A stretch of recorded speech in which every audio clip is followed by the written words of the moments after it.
δεσάρικο και το ξοδεύει αμέσως, γιατί το πρώτο θεατρικό του Πανιόλ είναι το Κέσαρ.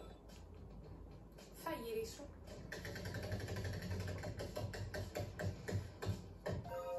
Όπα, θα χρειαστούμε 2 σύμφωνα. Το πρώτο είναι... Το λάμδα. Και δεν έχει ούτε πρώτο ούτε δεύτερο. Χιχί.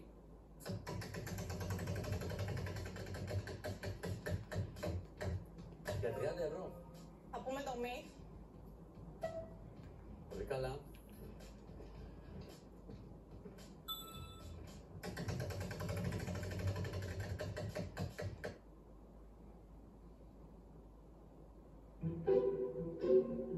Αυτό είναι...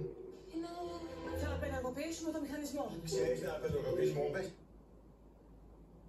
Το φύ για 500 ευρώ. Ήρθανε αθόρυβα αυτά τα 500 γιατί ζοριζόταν αρκετά για να βρει έστω και 1 γράμμα και την ώρα που το βρήκε σηκώνει και ένα 500 από τον τροχό. Οπότε ξαφνικά έγιναν όλα. Τελώς. 5.30 έξω. Θα πάρουμε το ε.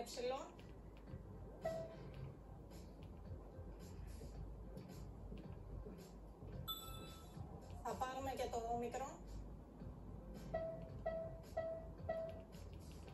Καλό, 4 φορές.